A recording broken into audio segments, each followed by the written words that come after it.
Hello दोस्त। तो आज हम फिर आपके साथ जुड़ चुके हैं, जिसमें हम कल चर्चा कर रहे थे नाइन्थ क्लास का साइंस, जिसमें हम लोग फर्स्ट यूनिट पढ़ रहे थे मैटर्स इन आवर सराउंडिंग। जो हमारे आसपास के मैटर्स है, जो वस्तुएं हैं, उसके बारे में हम लोग क्या कर रहे थे, अध्ययन कर रहे थे, लर्निंग कर रहे थे। तो हमने कल मैटर्स के तीनों अवस्था के बारे में पढ़ा, सॉलिड, लिक्विड, गैस। सॉलिड, ठोस, द्रव और गैस। ठोस में हमने क्या पढ़ा कि इसका जो आकार होता है वो काफी कंपैक्ट होता है, एक मतलब एकदम फिक्स होता है, दृढ़ होता है।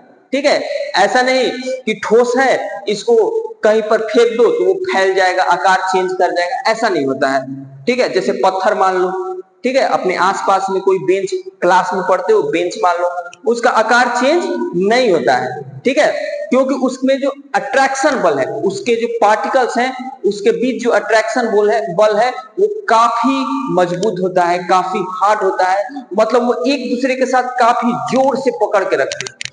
ठीक है, लेकिन वही लिक्विड में क्या होता है, लिक्विड में जो अट्रैक्शन बल है पार्टिकल और पार्टिकल के बीच में, वो सॉलिड से कमजोर होता है।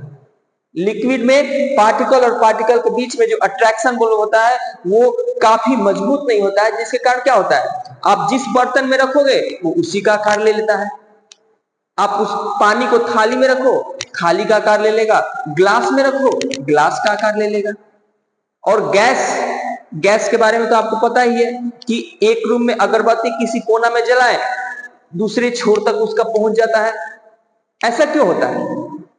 क्योंकि जो गैस होता है उसके जो एटम्स होते हैं, उसके जो पार्टिकल्स होते हैं, उसमें जो इंटरमॉलिक्यूलर फोर्स है, मतलब उसके पार्टिकल और पार्टिकल के बीच का जो फोर्स होता है वो बहुत ही कमजोर होता है, मतलब लिक्विड से भी कमजोर होता है। ये हमने कल पढ़ा था। आज हम ये देखने जा रहे हैं कि इन मैटर्स पे टेम्परेचर का क्या इफेक्ट पड़ता है। यदि टेम्परेचर को बढ़ाएंगे तो मैटर्स के जो पार्टिकल है वो कैसा बिहेव करेंगे। ठीक है, जैसे मान लेते हैं किसी सॉलिड को गर्म करना स्टार्ट कर दिए, किसी लिक्विड को गर्म करना स्टार्ट कर दिए, या किसी गैस को गर्म करना स्टार्ट कर दिए, तो होता क्या है। तो एक बात पता है आपको कि जो तीनों, जो सॉलिड है, लिक्विड है, गैस है, तीनों के जो पार्टिकल होते हैं ना, ऑलवेज मतलब गति करते रहते हैं, मूव करते रहते हैं, मतलब उसमें काइनेटिक एनर्जी होते हैं। ठीक है, समझ रहे हो, हमेशा गति करते रहता है। लेकिन जैसे ही टेम्परेचर देंगे उसके कण जो है और तेजी से गति करने लगेंगे और तिलमिला के भागने लगेंगे।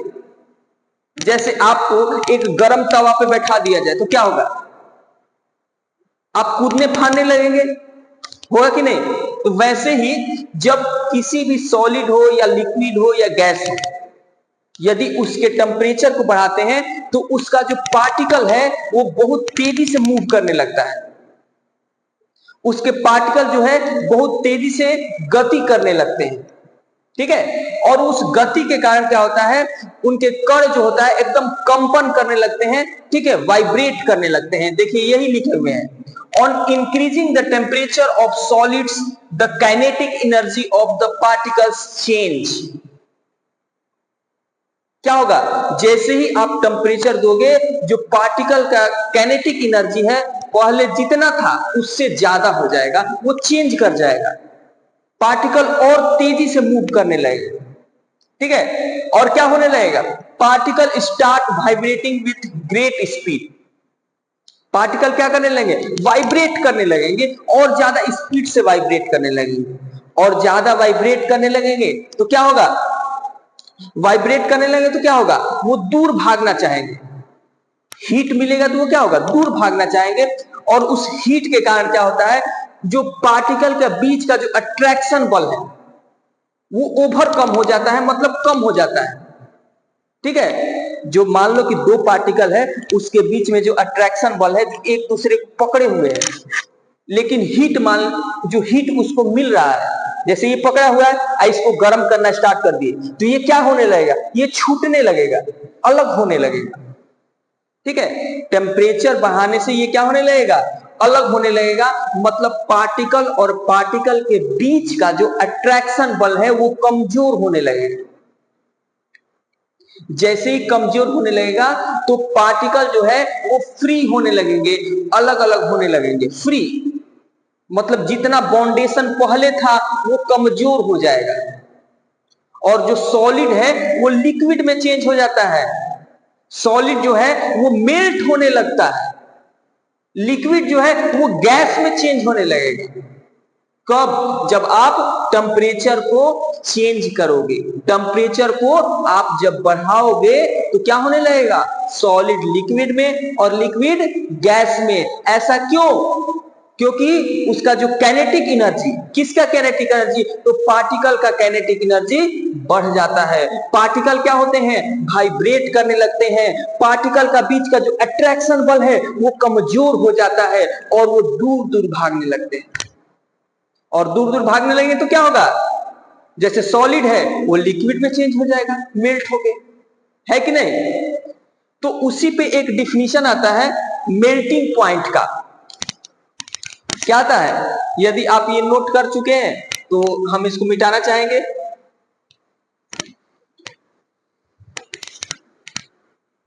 मेल्टिंग पॉइंट, एक वर्ड आता है melting point.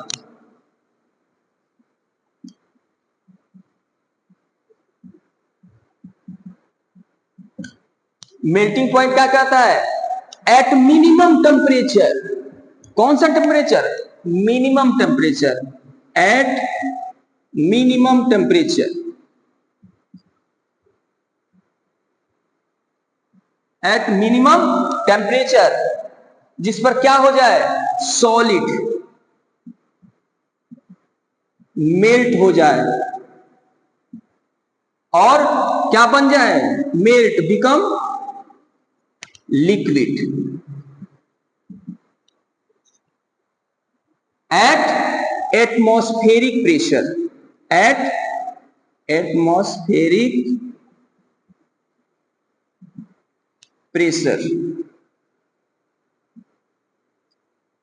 At atmospheric pressure. यहां पे पॉइंट समझना, एट एटमॉस्फेरिक प्रेशर मतलब जो आपके आसपास का जो प्रेशर है, वायुदाब है, उस वायुदाब पे, जिस टेम्परेचर पे जो सॉलिड है वो मेल्ट होके लिक्विड में चेंज हो जाएगा, उसे कहते हैं मेल्टिंग पॉइंट।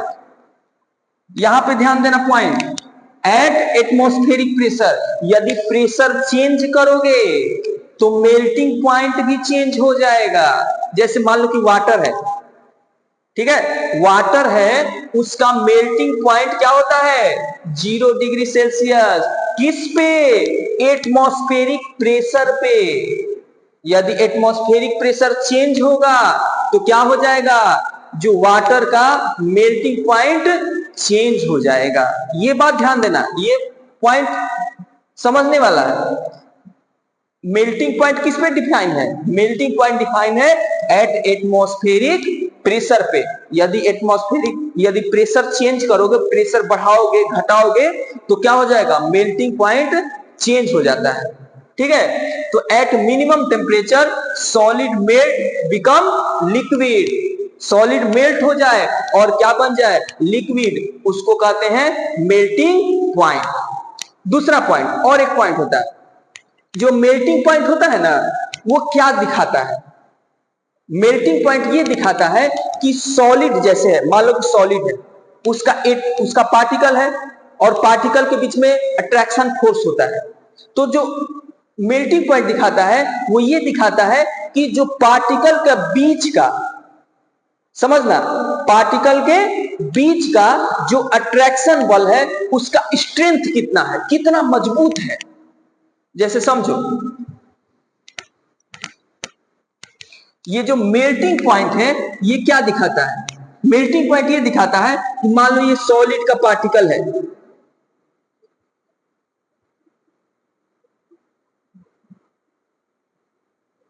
जैसे मान लो ये बड़ा सा पार्टिकल है, ये पार्टिकल है, ये पार्टिकल है, ये पार्टिकल है। वो ये दिखाता है कि इन पार्टिकल का बीच का जो अट्रैक्शन बल है उसका स्ट्रेंथ कितना है, वो कितना मजबूत है। जितना ज्यादा मजबूत होगा उतना ज्यादा टेम्परेचर देना पड़ेगा, हीट देना पड़ेगा। सॉरी टेम्परेचर नहीं, उतना ज्यादा हीट देना पड़ेगा ताकि वो क्या हो जाए, मेल्ट हो जाए।